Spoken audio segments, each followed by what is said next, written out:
Hello and welcome to the Pitch and Moan podcast, the show where we take a theme and turn it into an idea. My name is Luke, joining me is Helen. Hello. We've got no Aidan this week. He's off in London, doing London things. On the dot, we got fresh reports coming in from London. Live. Yeah. This just in. Aidan is buying a pizza at Pizza Hut. He's on the London Eye. He's at Buckingham Palace doing Queen stuff. I heard that the London Eye is really boring. It's alright. It's not that good. I mean, you don't really feel like you're moving. But I went somewhere, there was a guy who was afraid of heights at the same time, and that was quite funny. I bet some people going on expecting something extraordinary, something new, but all it is just what you've been looking at, but from a different angle. From a bunch of different angles, that's the point. You can see it from looking downwards, looking outwards. Yeah, it's not like a ride or anything. It's just like it's almost like getting an elevator to the top floor of a building and looking out. The only advantage I can imagine is being able to look down people's tops. I didn't even think of that. Eagle eye. Binoculars. Today we're going to be pitching a cliffhanger because this is our last episode today. Or is it? That's kind of the whole point of the episode. We don't really have anything planned for this episode, so we're just going to give it a whoosh. Helen, what have you been up to for the past 2 weeks? I'm going to try and make it sound really exciting, but it's not exciting. To me, it's exciting, but to other people, it's not exciting. All I've been doing is sleeping in a lot, which has been really fun. Yeah. To me. Watching Psychoville, which has been really fun to me. Yeah. Oh wait, no, I went out with you lot last week. That was really good, actually. That was pretty good. It was probably one of the best nights out I've had in a long time because it was just so spontaneous, just sitting on the grass at 1 a.m. outside of Asda. Yeah. Classic. Classy. And then we had to take care of James getting him back. Oh yeah, with his donut delight on the floor. Juicy stuff. Then Aidan took a picture of the aftermath. Yeah, he sent that over. Where it's just like a weird sort of stain on the floor. And I bet there's a bit of sick on the chair leg as well. He said he found a bit of cucumber in it or something like that. So it said it must have been from his dinner. Delicious. And then Nando's chair. I bet they've not even noticed. It's still there, just a bit of crispy vomit at the side of the leg. Lovely. Delicious. Have you done anything? No, again, we just went to the exhibition, like I said with you. Bit of a shit in this year. I mean, as funny as it sounds, Aidan's work was the best one there, I felt, because... Yeah, not even being biased. It was good. Yeah. It was great. That's the thing, because he comes from, like, what do you call it, a sort of class era where we were in it, where... It sounds like we're being modest, but our sort of class, and maybe even the year below us, had a really good exhibition, a good final show. We had good work, and because I think he's come from that sort of. Yeah, he came from round about our time when we were around the same time. Yeah, when we were still in college, so he's got that same kind of work ethic that we had, and the same final outcomes that we sort of come up with. But all the rest of the work, it was your typical art stuff, but not even in a funny way or a good way. Yeah, it was trying too hard to be contemporary. Yeah, there was no originality in it. So there was the obviously feminist art piece with the fat, it was fucking fat, okay? Fat, chubby, saggy. chubby feminist. With shit written all over her naked body. Wow, that's original. And then you had like a racist, not racist, but it's a commentary on racism, isn't it? The Asian dress sort of things, where it's got like target and shit and threat written on the back. Terrorism and whatever, all that jazz. There was the vegan piece. There was a vegan piece. Oh, yeah, you showed it me.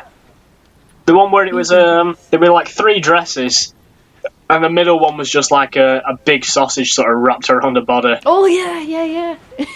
That was probably the closest one to being funny, I felt. Yeah. But I got some pastel drawings from last year, and it was like a Well, it was, not like a... There was a portrait of a baby sleeping. Oh, yeah, Aiden's got it on his phone. Oh, that's so really good. funny. I think I just blew out the mic with the laughing then. Oops. Yeah, I've got it, yeah. I love it. See, that's the kind thing. Of thing I wanted to see. Yeah, I was hoping, like last year, there was quite a lot of funny stuff. There was good work and there was funny work, and that's what we're lacking this year, both good and funny. There's nothing much really to say about it. But yeah, drinks after that were pretty fun. Yeah. Oh no, it was like a sauna in there. What? But it was still fun. It was just sweating. In the exhibition? Everywhere was sweaty. Yeah, it was a fucking hot day. And the worst it is, as well, with the exhibition, me and Aidan went to... we found where they were selling drinks. Firstly, they weren't alcoholic, which was shit. You usually do wine. But secondly, the drinks were fucking warm, so they didn't even quench your thirst whatsoever. And your doppelganger was there. Yeah. Little Tesco brand. Doppelganger. Tesco's on. Tesco's on Luke. Luckily, a skinny guy who looks like me, but had been deflated selling drinks. And his voice wasn't quite right. No. Off pitch. Would you like a drink? Orange juice, we've got orgy. Sorry, non-alcoholic. Can you imagine if he brought out like a cocktail set sort of thing, starts like flipping it around and stuff like that? Like he's the king of his own domain of the lemonade style. Then you'd be an off-brand Luke. Yeah. Like this fucking guy. Look at him. You to show.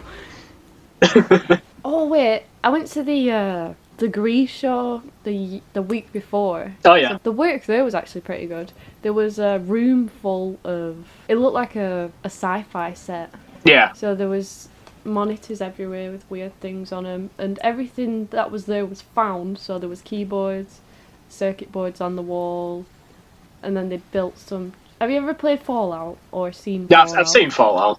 Yeah, there was 2 mannequins dressed like the power suit. Is it power armor? I think it's called power armor. Yeah. Wearing that sort of thing, and then there was a big robot thing outside of it. That sounds Quite pretty cool. Steampunky. It was really good because it just filled the room. I think it was the most, but it stood out the most there. Yeah. It was good that. The rest was a bit... See, that's the sort of thing with installation artwork. I don't like it unless it's something like a set piece kind of thing. I don't see the point in if you've got like a corner of a room and you just like hanging things from the ceiling and you're calling that the installation thing. I don't get that. I don't get the point in it. Other than that, I've not done anything really. Just the usual sort of things. I watched more films and stuff like that. So I'm going to move on to the film report thing. But this week, instead, because I've not really watched any new films or anything like that, I think I'm doing a top 10. I don't know. I've written a list of ones that I've watched. I'm just doing like a 10 of whatever that I've seen. Your favourite films?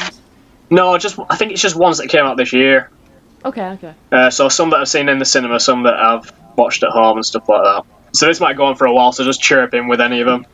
No worries.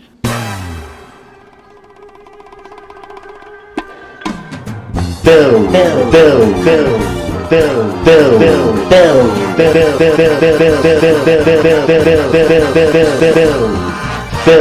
report. Alright, so I think I've got 10 here. 1, 2, 3, 4, 5, 6, 7, 8, 9, 10. Yeah. Alright, so number 10, I'm going to go worst to best here. So, worst one that I've seen this year so far was the Power Rangers one. I've talked about it before in one of the episodes. It's just a fucking dog shit film. Yeah. It's corny and it's the Breakfast Club and it's got like 10 minutes of Power Rangers stuff in it. And it's almost like whoever sort of directed this film hasn't watched Power Rangers upon making the film. They just think, oh, I remember this bit happens in it. Did Disney make it? No. Universal, I think, maybe. I don't know, Alright. maybe Fox. But no, it's like someone's vague memory of what the Power Rangers were about. And it almost like they've went on Wikipedia, got all the character names and be like, right, we've got it. There's a pink one, there's a yellow one. Yeah. I think the yellow one's Chinese. Yeah, except in this one, I think the yellow one is still Chinese, but there's also the Black Ranger's Chinese instead of being black as well this time. So that's the sort of thing they try and make it so the Black Ranger's not black anymore, which is fine, but it's all the characters and the personalities that just don't match up. Like with the old Power Rangers, they were all kind of nice guys. Whereas with these ones, they're just assholes. They've all got a reason to be an asshole. Go on, what else have you seen? Right, so after that, Resident Evil, again, we've talked about that before. That beats Power Rangers because it's still a shit film, but at least it's expected to be a shit film. It's not taken seriously whatsoever. We've already talked about a lot of these before. We mentioned how they should take Resident Evil back into like the video game sort of story if they did another films. Yeah. Isn't there a new one that's just come out? I think there's an animated one that's come out. Oh, okay, alright. They've done a few animated ones, but I've not watched any of those. I don't mind animated movies, but I don't like that sort of style where it's still in the style of the game because it looks like it looks like an anime. Yeah, it's like when they did that. Is it Beowulf film or something like that, where it's Anthony Hopkins plays like a big CGI soldier or whatever. It weirds me out when it's like they look like action figures when it's like the more realistic it becomes, the freakier it looks. Yeah. The Polar Express. That's a fucking weird film, isn't it? They all look like fucking waxworks. Yeah. At the same time, I like it. Yeah. I don't. It creeps me out. Just it's their faces. The kids aren't too bad in it, but is it Tom Hanks when he comes out as the train conductor? He's just weird looking. It makes me uncomfortable watching it. Yeah. Do you know when they have to track bodies? The Yeah. actual person wearing a green suit or whatever. Yeah.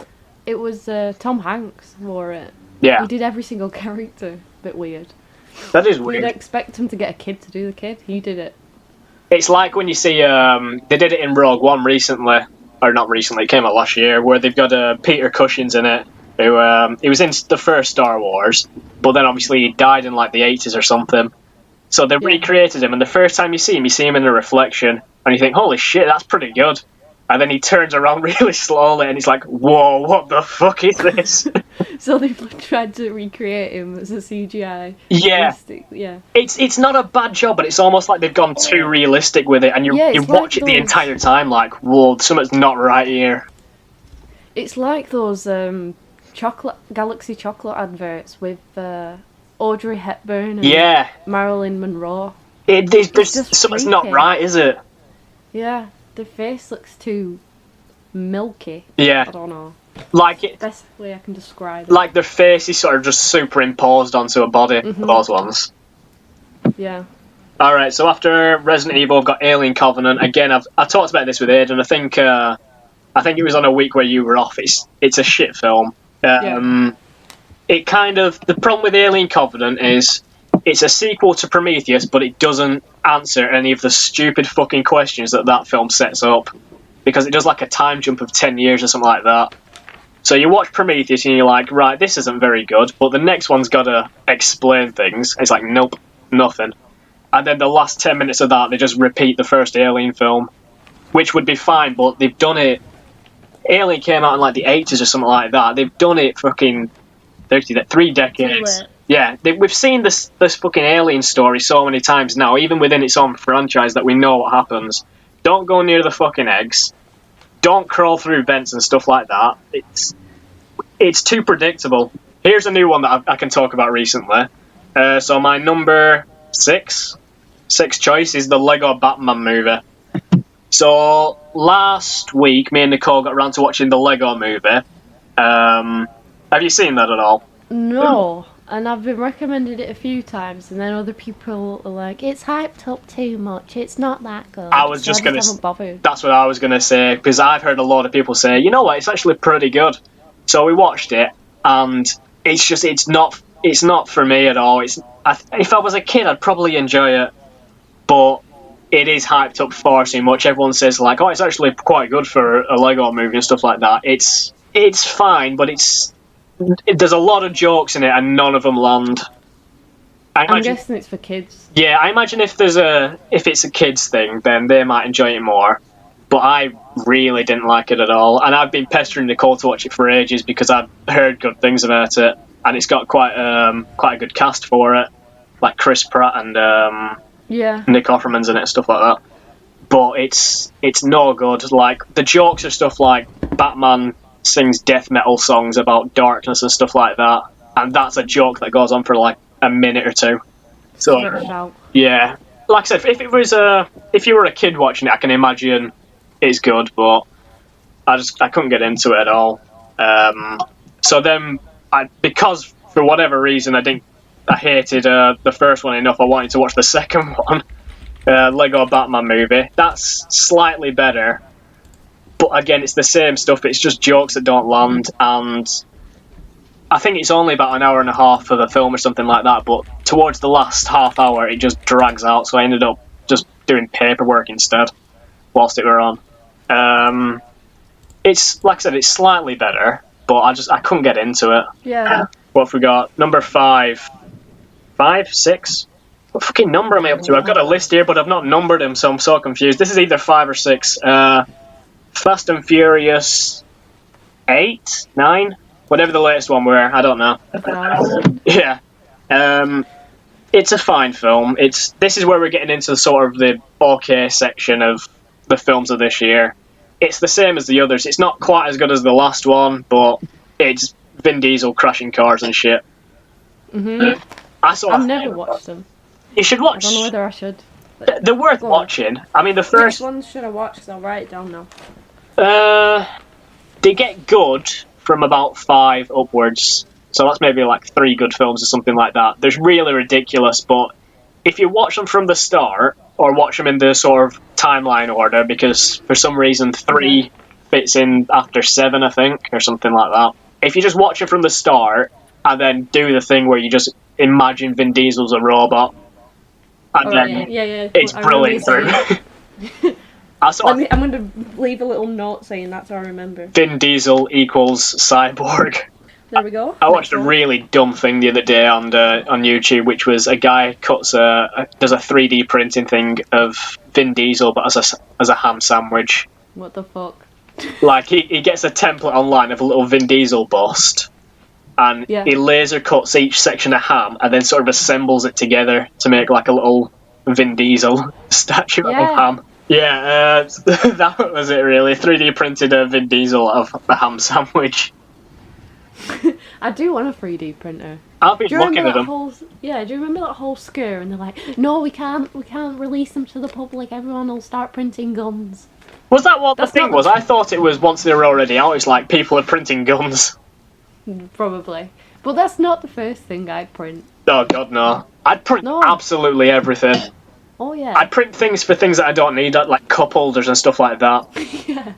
You know, when you're like, I could really do with fucking a key holder, fucking 3D print it, and he's like, sweet, got it. We've run out of spoons. Oh, got ya.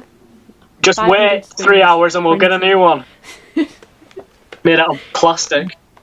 They look a bit weird though. Have you seen 3D printed stuff? Yeah, the plastic ones. Yeah, they look like little steps. Yeah, they look kind of like. Do you remember those things where they were like beads and stuff like that, where you stick them in a pattern and then you spray it with water and it sticks it or something like that? Yeah, but really tiny. Yeah. We used to have one in our old high school, but it's like you'd put planks of wood in, and it'd be one of the laser ones instead, where it cuts the wood into a shape. They were pretty cool. Oh yeah, the digital, not they called. What's it called? Laser cutter. Yeah. That's it. And you could laser cut wood, plastic. Yeah, they were cool. It, really. And all you did was make key rings. Yeah, that's what I've got. I've got a Batman one on my fucking keys. I think I had a skateboard or something. Yeah. Stupid. Go on, we're on... They're on number 1, 2, 3, 4, 5. This one's number 5. The last one was 6, apparently. So, number 5, I've got Guardians of the Galaxy. I'm guessing everything from now is an alright film. Yeah, this Guardians of the Galaxy, the thing with that is it started off quite high up on this list, but then the more stuff I've added, it's just dropped further down, because it's a good film, but it's a lot of the same stuff as the first one. Yeah. Have you gone to see it yet? No, I'm writing it down now. I'm really slacking with movies, because I'll think about watching a movie and I'll go, oh yeah, I can watch that, but after all these 500 other movies I need to watch. Yeah. So I never end up doing it. Yeah. Well, with Guardians 2, it's, like I said, it's as good as the first one. The villains are better. The story's about the same, but because it's set, whatever it is, like 4 or 5 months straight after the first one, it'd work better if you just consider it all of it just one film, where it's like maybe 4 or 5 hours long, because it's kind of like with all the other films that are coming up on this list, they're all something new and something interesting. Whereas this one, like I said, it's the same as the first one. The soundtrack's not quite as good either, but it is what it is. I've written it down. I'm gonna watch it. After that, I've got Kong Skull Island. This is on 4. That's one that we watched recently. Aidan sort of recommended that to me. So I saw the trailer for that. I thought I've never really been a fan of King Kong. I like Godzilla, and this is part of the whole Godzilla new franchise thing that they're doing. Bringing all the old black and white movies back to life. Yeah, well, this is sort of the setup for the next one, which I think's King Kong versus Godzilla. So it's set in Vietnam, and it's a bunch of soldiers basically get sent to investigate Skull Island, and there they find King Kong just fucking tearing the shit out of the place because they're all blowing up his island. It's pretty good. The acting's good. Was Jack Black in that? No, it's got the guy who Why the hell did I think that? Jack Black was in the Kung Fu Panda. No, Kung Fu Kong. Kung Fu Kong. Jack Black was in, I think, the 2006 version or something like that. Yeah. Where he plays like a filmmaker sort of guy. Whereas in this one, it's they've got John Goodman kind of playing that role, and he does quite a good job because it starts off and he's like, everyone thinks we're crazy scientists, but we want to go to this island. And he goes like from comedic to really serious, going like, everyone thought we were fucking crazy, but now look, we've got a big fucking monkey knocking about. So he goes like really intense at that point. Samuel L. Jackson's in it, he goes mental. A bunch of other people. Tom Hiddleston plays this sort of like this military guy who's all tough and stuff like that, which it doesn't really work for him. No, can't imagine it. No, because he's like a little baby face man. A little scrawny guy. But it works sort of for the film. If you can get past that, it's a fine film. Number 3, we got Wonder Woman. Watched that the other week. Oh yeah, I've just written that down. Yeah, talked about that again the other week. Again, not much to say about it. It's not a perfect film. It's a bit CGI clunky, and there's obviously flaws with it and whatever. But it's the only good DC movie they've made since like The Dark Knight, so it's worth watching. They've had a bit of a shitty... Well, last year was a bit of a shitty year for them. Yeah. I don't think last year they did too bad. I mean, their films were shit, but obviously... I reckon they made a lot on merchandise. Yeah. Did you see that, I think it was Lego Batman made more money than Batman vs Superman when that came out? The target audience is much more wider with Lego. Yeah, because they've got the Lego fans, and then they've got the DC fans. Yeah, and for starters, if you're going to watch Batman vs Superman, the minimum sort of tickets you're going to buy is like 1 if you're going to see it on your own. Whereas with Lego Batman, you're likely taking your kids, so that's 2 tickets every time at least. Yeah, smart move. Why don't they think of that more often? That's like a fucking multiplier. Yep. Marketing. Yeah. Number 2, I couldn't really decide between this one and number 1, but for number 2 I've got Logan. Heard a lot of good things about that. It's a good film, it's just the only flaws it has is the villains are a bit bland. You don't really spend too much time with them though, but when they are on screen it's like... Well, you've got a bunch of villains. You've got the main guy who's this evil sort of scientist. He's shit. You've got this guy with a robot arm. He's the one who's in the trailers. He's alright. He's pretty good. And then you've got X-24, which it turns out to be like a clone of Wolverine, but a younger one that's better than him. And that's sort of the main enemy he has to fight by the end. So... A clone? Yeah, he has to... It's sort of like... I don't know if it's a metaphor where it's like he has to fight his younger self or something. But... So the little kid in it is him? But there's a girl... Or is it something else? Well, the kid is a clone of him, or used by his DNA or something like that. Right. She was a clone in the comics, so they kind of still follow that. But they've also made... She's X-23, and they've also made X-24, who's basically just... It's Wolverine, but with like a shaved head and a bit younger. Okay. And...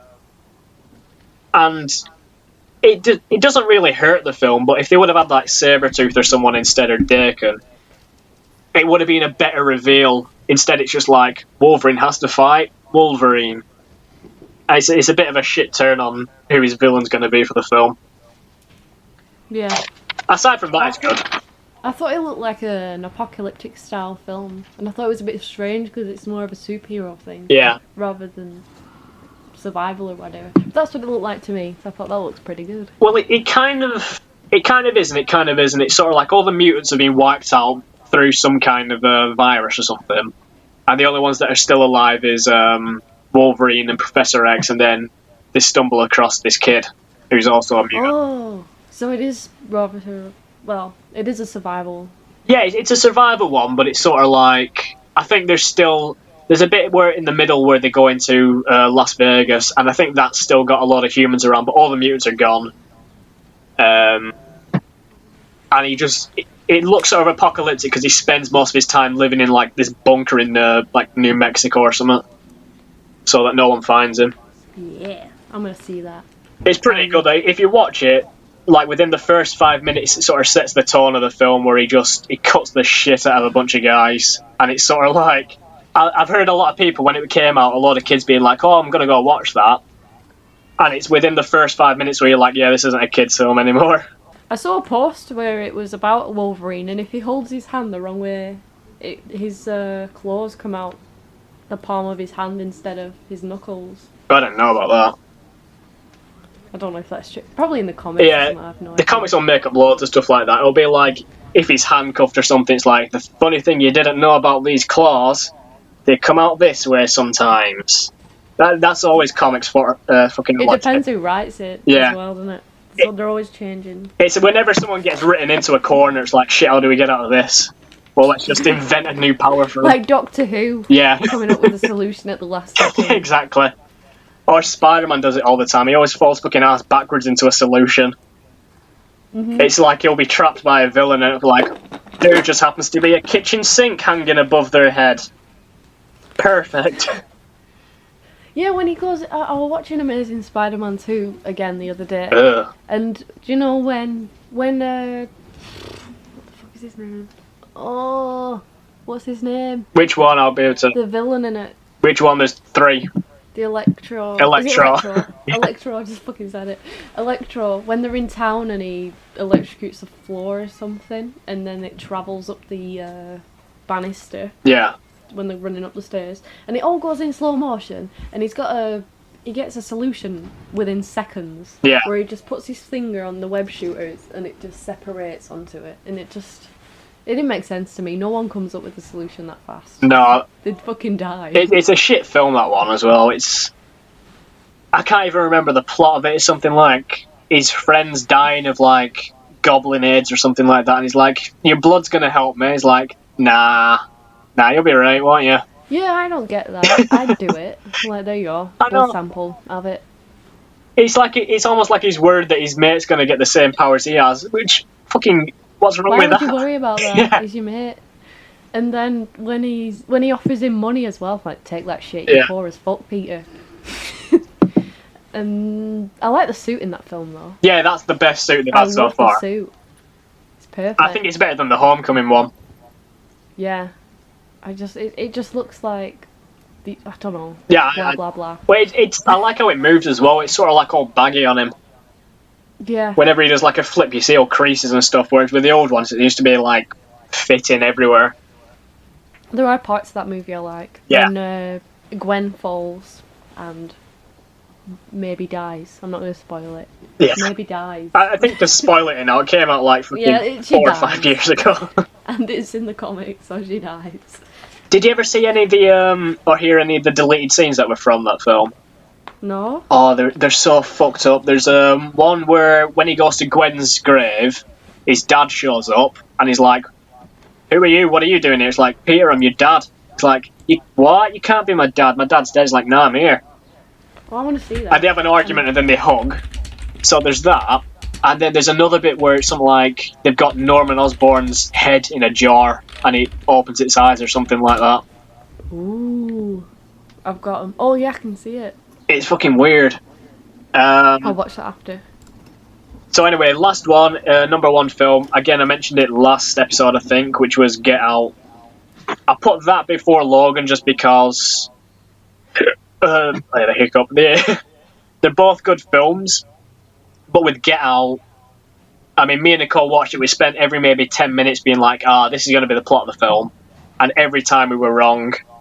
But it's enjoyable as well. So all the twists and stuff that went along the way, they're all telegraphed right at the beginning. Like, there's even ones where it's just like, I won't go into spoilers with it, because obviously if someone is going to watch it, it comes up and stuff later. But there's a passing comment right at the beginning where it's like, this guy says, my granddad, he was like this champion runner, and he almost got beaten, but he was in the Olympics, but he just got beaten by a black guy, something like that. And it's one of those things where you're watching it at the time and you don't think anything of it, but then it's one of those little things that comes up towards the end. Yeah. The guy in that, the main guy, isn't he British?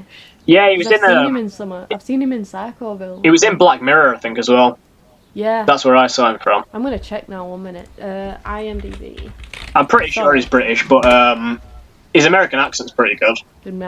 Yeah, it is. I like him. Yeah, he's pretty good. Daniel. And it's one of those films as well where it's, once he's in there, you know when you watch the horror films and you're like, he's going to go in the room, don't go in the room.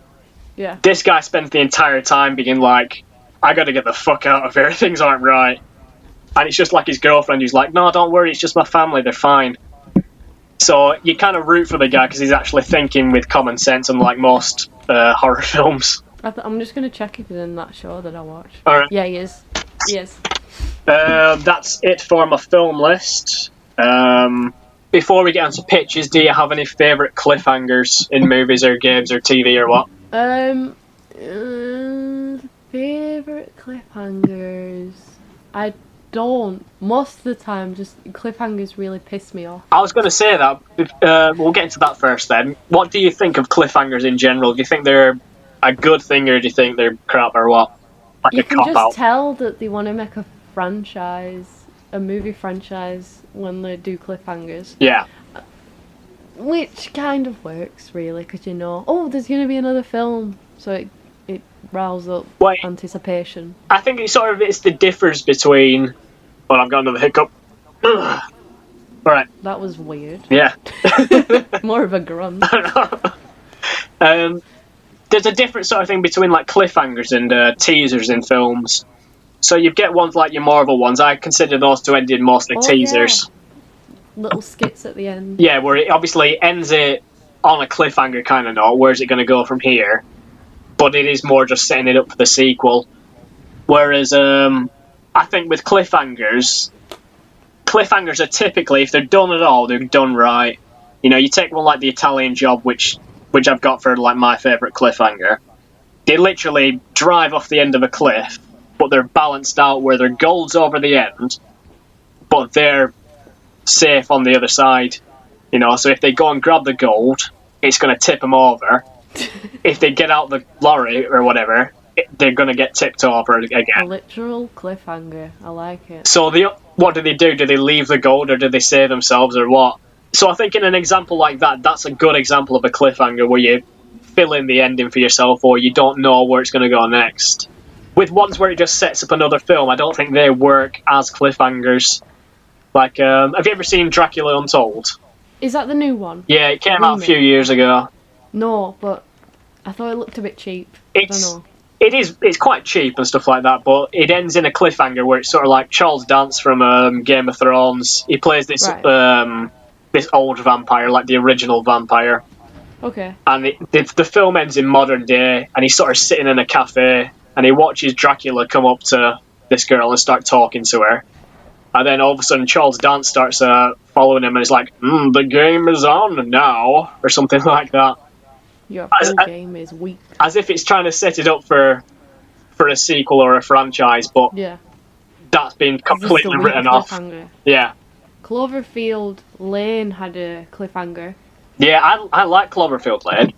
I love it. I might watch it tonight again. It's a really good film. Because she comes out with the homemade radiation suit. Yeah.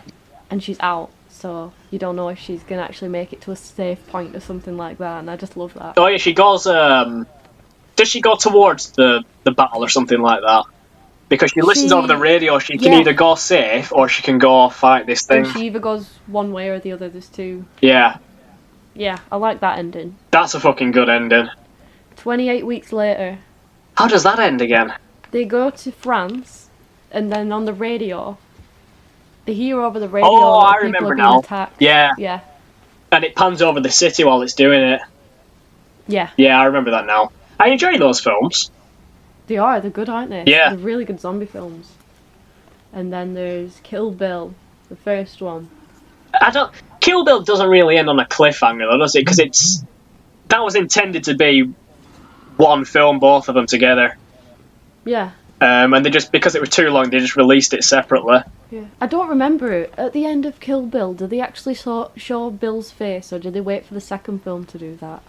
I can't remember either. Either the first one ends with him in black and white sitting outside that cabin, or the first film starts with that.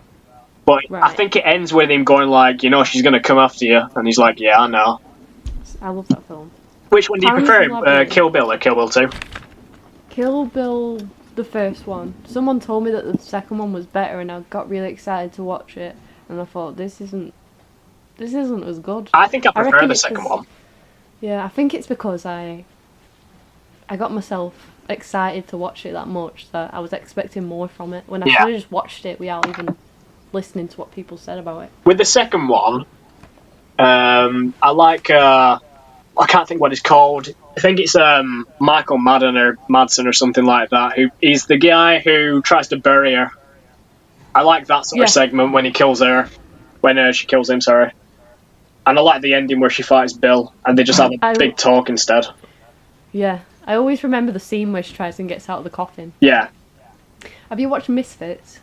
No, are you on about the guy who, there's a guy who can't die or something, isn't there? Yeah. They do a little reference towards that scene and he tries doing the same thing she does. Yeah. Yeah. Another film that I've seen with a cliffhanger is Pan's Labyrinth. What does that end in with the cliffhanger? Well, she dies, but it can't. I typed in cliffhangers to see if I'd seen any films with cliffhangers, and apparently Pan's Labyrinth counts as one with a cliffhanger. I wouldn't say it does. She dies and she's in like that weird kingdom. Oh wait, yeah, I get it. She dies, but then her blood starts trickling on the floor into this symbol or something. Let me find it. Pan's Labyrinth.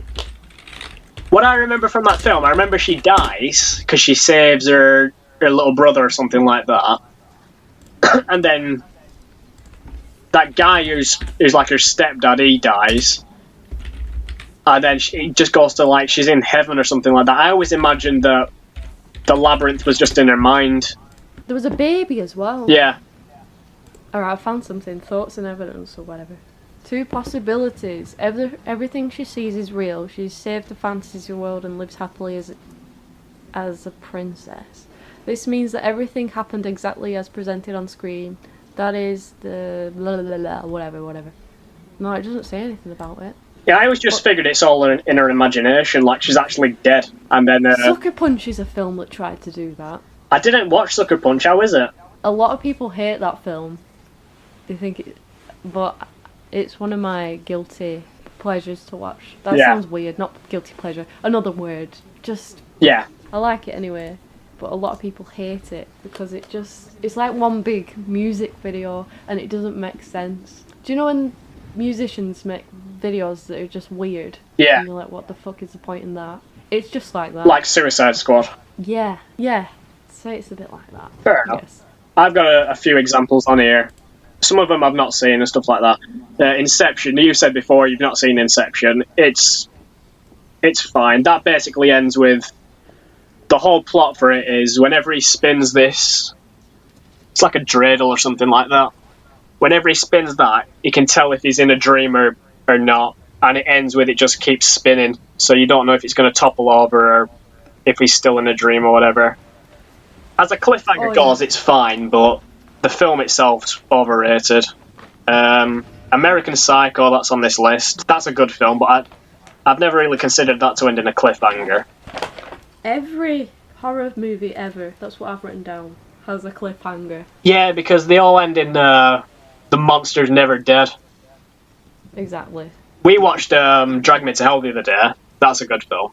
That's such a that's such a weird film with the talking goat. And Yeah. I said to the Nicole old watching woman it. when she falls on her face Yeah. and her saliva just drips off. Love that bit. I said to Nicole when it because it's a Sam Raimi film, and obviously he did all the Evil Dead ones. Yeah. I said to her about halfway into it, when the ghost came up, or I think it was when there's the woman and she's doing like a weird dance on top of the table. And I said to her, if you hadn't known it's a Sam Raimi film, surely you would have guessed it by now, because it's got all this stupid stuff in it. Yeah, that's it. Yeah. That's all I've noted down anyway. I'd put what do I call it? Say recording it. Drag Me to Hell. I'd say that's more of the the rightful sequel to the Evil Dead franchise, more than the remake was. What do you mean? So it's part of the same. Well, no, it's the thing is, the first 3 Evil Dead films, 1, 2, and Army of Darkness, they all have that same sort of like goofy kind of humour. Whereas with the remake's sort of the same story as the first one, but without the fun to it. Whereas with Drag Me to Hell, it's a completely separate story, but it's got that same sort of humour and style as the first 3 Evil Dead films. So same style. Yeah, so I'd say that's a better follow-on point than the remake of Evil Dead was. Right, pictures then. If you want, I'll start with my one this week. Yeah, go on. Alright, I've not got a full thing written out, but I've kind of got a vague idea of how it's going to go. So, the title of the film would be Reincarnation, or Reincarnate, or something like that. Get it directed by Christopher Nolan, so he does all this weird sort of intense shit or whatever, and gets you thinking. The smart man's director. And sort of for who it's starring, I'll sort of go on through the list and just explain sort of who'd be cast for it as it goes on. So it opens up where it's set in 2001, and it's sort of like the opening credits for whichever Hannibal Lecter film it is, where it's all the newspaper clippings, and it starts saying how this guy's basically killed this little girl. It's kind of going to be like, did you ever see, is it The Lovely Bones or Lonely Bones or something like that? Oh yeah, Lovely Bones. Yeah. It's kind of going to be like that, but without all the dumb gore shit going on. Mm-hmm. And the weird fucking like Life of Pi memory she has or whatever it were. The clouds and whatever. Yeah. And a big fucking ship in a bottle. Mm-hmm. So it starts off 2001. You've got Cillian Murphy, who's the guy from 28 Days Later. And the guy from Batman. Guy? No. What's his name? Cillian Murphy or Killian Murphy. He plays a Scarecrow in Batman. Oh yeah, that guy. That guy. So he's been arrested for killing this girl because he looks weird. And this is back in 2001. Then we go to present day, and it's 16 years later. And you've got this girl who's played by Angourie Rice. I think that's her name. She was in The Nice Guys. As a kid actor, she's pretty good. She's only like 16 or something. Okay. So she's like your main sort of character that you're going to follow. Her dad's going to be Christian Bale because it's a Christopher Nolan film, and you can get him quite easy for that. So she goes to school one day, and then she gets hit by a car. It's just bam. And because we'll get a good rating for this film, it's going to be like a serious sort of thudding she gets.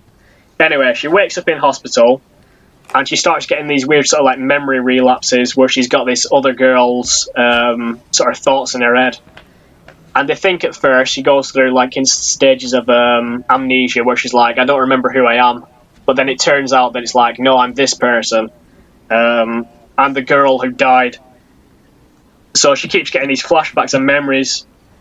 So we get to a stage where they start sort of talking to each other, her and this other girl who's sort of like in her memories now, the one that's died. Okay. And they have to sort of find the truth of what's actually gone on, how it's come to be that she's got someone else's memories. So they go and visit this girl's mother. I've not got a casting for that, but you'll get someone who's like weird and sort of a strange sort of old woman who's lost her daughter, obviously. Mm-hmm. So they do like a little quiz sort of thing where it's, I don't know what they'll do. They'll be like, I live here, this is my address, this is my phone number. I used to keep things in this drawer, I used to do this. So it kind of confirms the fact that she definitely does have this girl's memories in for whatever reason. So they're trying to figure out what's actually gone on, how she died and stuff like that. So they go to prison and they visit Cillian Murphy.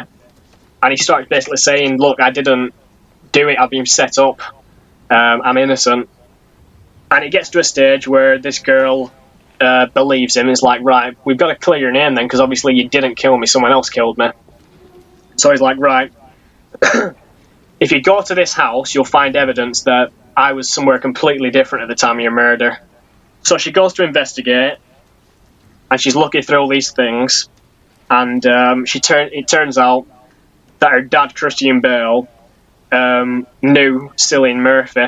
So it's like, what's going on here then? How is it that my dad knew your alleged killer from 16 years ago?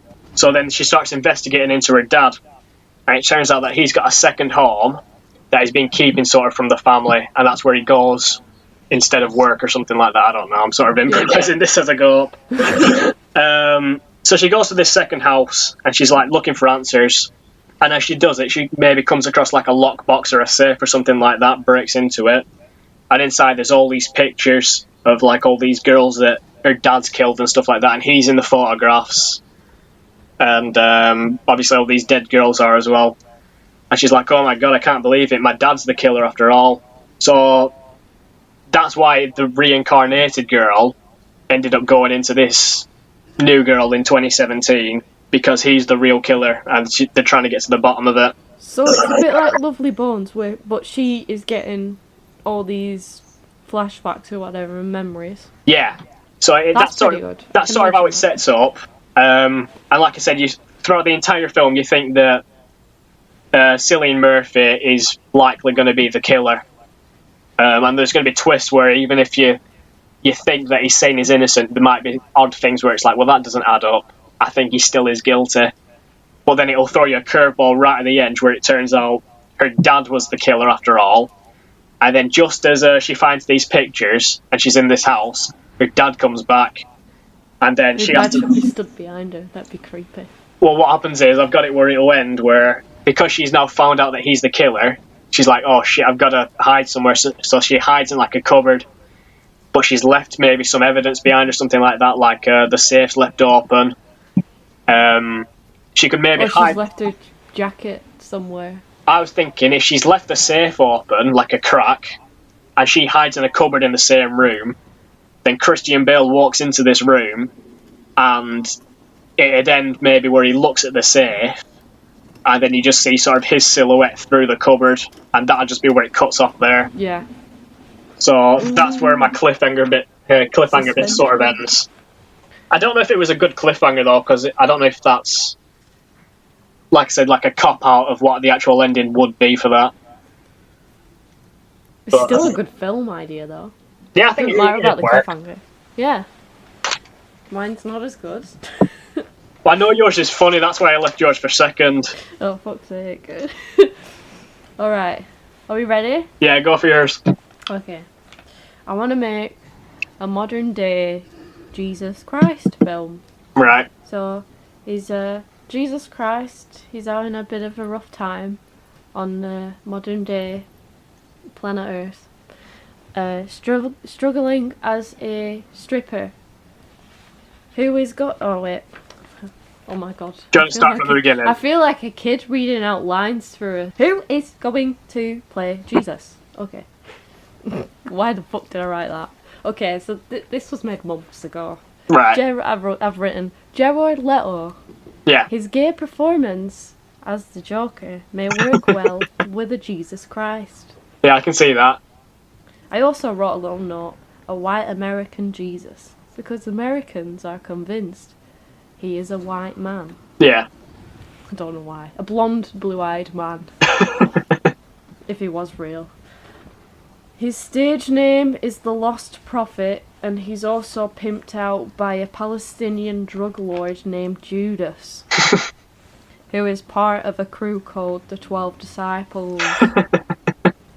To play Judas, I want a real Palestinian drug lord for maximum authenticity. Did I say that right? Yeah. Thank you. A Palestinian drug lord with a soft touch, because it's pretty obvious Judas sucked a bit of Christ's dick back in the good old biblical days. They had a bit of a falling out. Sounds like I'm reading lines as I say. Judas betrays his trust when he fucks a prostitute, and Jesus acts up a bit when he claims he's the Son of God, and everyone should respect him more than Judas. Basically, Jesus grows a massive ego. So Judas shows who really... What? Just give me a second. I don't think I've written this right. Helen, your English is terrible. Who really the big pimp daddy? Okay. Did I just whisper that? just a second. Judas shows who's really the big pimp daddy. And this is supposed to be the cliffhanger, but it's not, because I just read it out. Jesus.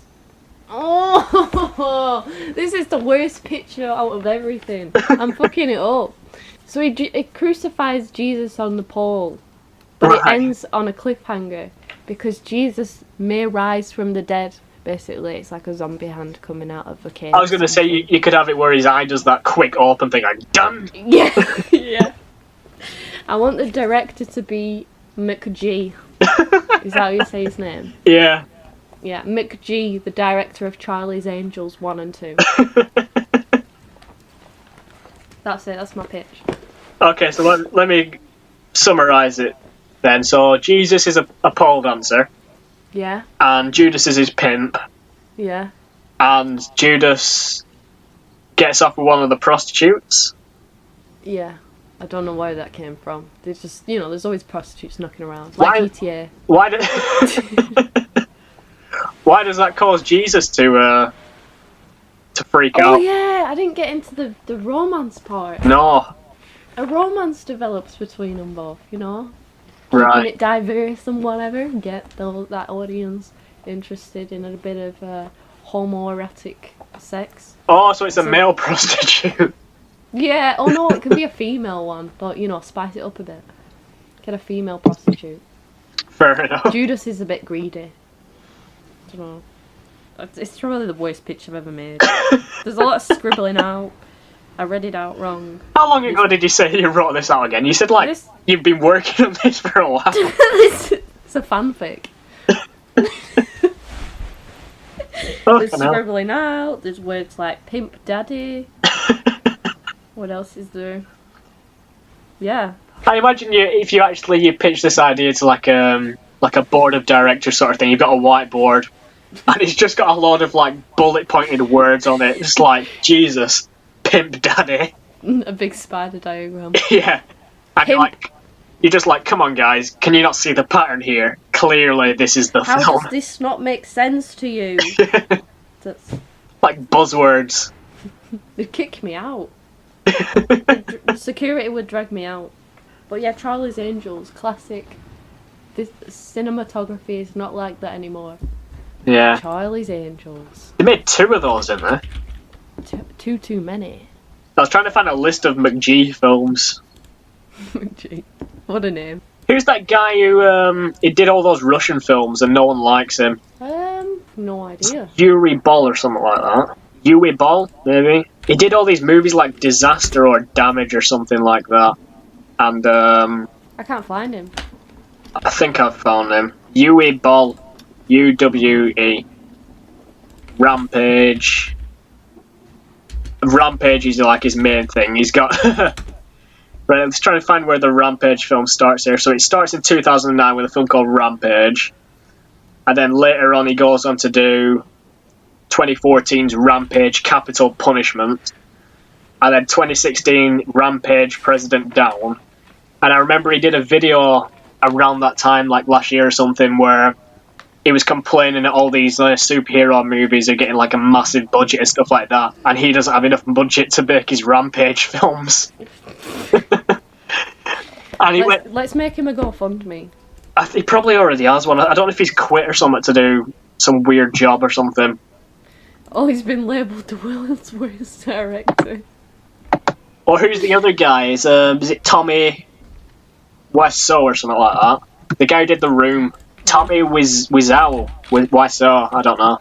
That guy's a bad director and actor. Where do you find these movies?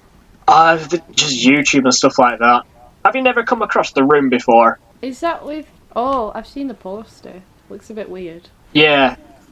If you get a chance, watch some of the clips from that at some point, because it's some of the worst acting that you can possibly see.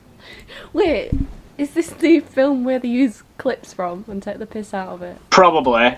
He's got the one where he comes up onto the rooftop and he's like, I did not do it. I did not hit her. Yes! Oh, hi, Mark. The Room. I've been... Yeah, I want to see that. I'm probably going to end up loving it. Yeah. I love films like that. I hope it's one of those ones that's so bad that it's good. That'll probably do it for the show. Do you have any... Because it's our last of, do you have any best of Pitch and Moan moments that we've come across? I like how our audio's been differently, various levels of shit every episode. It's been very professional. We very well planned, high quality content. Yeah, brilliant. I feel like the jingle, the fucking film report jingle's the most production value we've put into it. I love it. Well, I was going to say, speaking of, I don't have a jingle for it. We used to do, or we did it once, Aiden's Dream Journal. I'm sabotaging that because I had some fucking weird dreams last night. So I'm just going to... Yeah, I'm just going to edit... I've had some weird dreams too. Why don't we just all do that? We'll just fit it in. We'll edit the jingle itself so it says Luke and Helen instead. Bye. Luke and Helen's Dream Journal. So, I had some real fucked up dreams last night. Like, I woke up, I jolted out of bed sort of like 3 times. So the first time, it was, I imagined, I think I was talking to Aiden, and there was like a food bag, like a plastic see-through bag, and I knew that there was a little spider that went in there. And I went to show Aiden, like, after, like, whatever the contents were, like, food or something, like, oh, look at this thing. I went, oh, I think there's a spider in there, just watch out. And then, as I did it, these huge fucking, like, tarantula legs came out. Oh, fuck. And it was like, whoa, what the fuck? So I jumped out of bed from that. And then the second time, it was, like, maybe like half an hour later or something like that. I dreamt that I was walking downstairs and I slipped and fell, and that was enough to wake me up out of bed. There's always those ones where you either fall downstairs, fall on a bike, fall off a cliff. Do you ever get just falling off a curb? Yeah. I hate those ones. You're walking like along the side of the curb and then you just slip over and you're like, fucking hell. And then there was people say it's from your heart slowing down, so you just wake yourself up. Yeah, well there was a third one, I don't know what that were about, because I can't remember the dream, but I woke up and I was just in cold sweats, and it was like 1 a.m, and I just had fucking 3 of those last night. I might have been having like a heart attack or something. A dream I had the other day, I don't know why, but my dreams are very vivid. Yeah. And I remember quite a lot of them. So this dream, I think I was in an asylum, a really old one. Right. And I was trying to convince all the doctors there that I'm okay, let me go, I'm not from here, I'm just visiting. Yeah. But they wouldn't let me leave. So at the cafeteria, I managed to run down loads of stairs and the corridor went on forever. Yeah. So they managed to chase me outside and then drag me back in. I hate those dreams where they drag you and you've got all that way. Yeah, you get all that way and they drag you back in, and it was just freaky. And then they started doing experiments and shit, and I could feel it all. It was horrible. Do you ever think that, when you get, because you always get those when you've got a dream where you're like running down a corridor or something like that, where it just goes on forever. It's like a fucking loading screen, like it's loading everything else that comes up in the background. That's what takes so long. How much of your memories do you manage to... Not memories. How much of your dreams do you manage to remember? It depends. Usually I'll remember quite a bit if I wake up suddenly or something like that, because I'll be halfway into a dream and then I'll just remember it. But if I either wake up like naturally just from not being tired, or if I go back to sleep, or if I do something without remembering it through the day, or it's not being like memorable at all, then I don't remember it. But for the most part, I'll at least remember snippets of what happened. Yeah. I had a dream last night that my 2 male cats had babies, and I went to go and pet the little kittens, and then my cat started to attack me and stab me in the neck with its claws. Dreams are fucking weird. I don't understand where half the ideas of my dreams come from. Yeah, I don't either. Some of them would make really good films, though. Yeah. Do you know whether that vivid? You feel like you're in a movie. Well, that's where I got this reincarnation idea from for my pitch. I came up with this like fucking maybe 4 years ago, like a rough idea of what it'd be. Just a basic plot of a girl dies, she's reincarnated in another girl, and they have to solve the murder. But that came to me in a dream like years ago. Have you ever had a dream where you have powers or something? I used to more often than not. Like back in like primary school time, I used to get loads of them where I'd be flying or invisible or something like that. I get them quite often. I've had a SpiderMan one once where I've had the same powers as Spider-Man. Yeah. That was cool. But there was no buildings to swing off, so it was a bit shit. I've had those before, but because it was like primary school sort of time, it used to be that I'd just go on the roof of the primary school because it's the only fucking building that I'd be around. Yeah. Yeah, do you have any other fond memories of Pitch and Moan? Aiden's invention. The pit bra one? Yeah, it was ingenious. I wish I could come up with things like that. I think he should... I think he should have won the prize there for the worst invention we've come up with, or the worst pitch we've done. Yes. Although, maybe not the worst pitch, because he really stood his ground and defended it to try and get it to accept that it's a good idea, when it's not. It's a fucking terrible idea.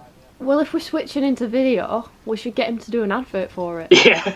That'd be we can make him a box and everything. Well, that's what we could do. We could, if we do inventions again when we move on to video, I'll get into the future in a second. We could do little like JML sort of product placements, or like like big TV. Yeah, we can make him a background and set him up a table with his product on it, and it can tell us why it's amazing and why we should all buy one. Like teleshopping. I think that would be a great idea, and we should do it. Yeah. So while we're on that sort of thing, we're going to look into moving the show into a video platform. Basically, because YouTube, we can upload however much content we want to, whereas with Podomatic, our storage has run out, which is why this is the last episode of the podcast. Yeah. It's more interactive too. You can send us death threats, tell us to kill ourselves, dislike the video. It's all going to be really fun. Yeah, but no, we're looking at turning that into more of like a YouTube show. A few other shows attached onto that. So yeah, that's it really. So hopefully this isn't the end of Pitch and Moan, but we should be back. If you're subscribed to the YouTube, you'll see us pop up on there, and on the Facebook and stuff like that. We'll put notifications up. Don't forget to thank our 3 viewers. Oh yeah. We started off with like 70 from like Scandinavia. Oh no, I know. And they dropped off. Fuck off. Bye. Not loyal. No. Those hoes ain't loyal. So if you want to reach the show, I don't know why you want to reach the show at this point, because if this is the last one, but if you want to reach us, we're on pitchandmoanpod@gmail.com. Facebook, YouTube, Podomatic. If you've got this far, you've found us. That's a really weird point to point out, where to listen to the show. We've said that every episode, where you can listen to us. YouTube's the main place. That's all I know of, really. YouTube. But the thing is, they're already fucking listening. So they don't need to know. Wherever you are now listening to they know. We're there. Thank you to our 3 people listening. Yes, thank you. You're inflating our egos a bit. Yeah. Not everybody at once. Just one at a time, please. We're just rambling on at this point. Yeah. While you're on that, though, I will say thanks to Fitz for supplying us with content for the jingles. Thanks, Adam. thanks to you and Aidan for coming on and co-hosting with this. Thank you. That's it, really, I guess. I'm just eating a banana. Alright, that's a good point as any to end this on. Quit your bitching, start your pitching. We'll be back whenever we're back. Just whenever we want. Yeah. See you later. Bye.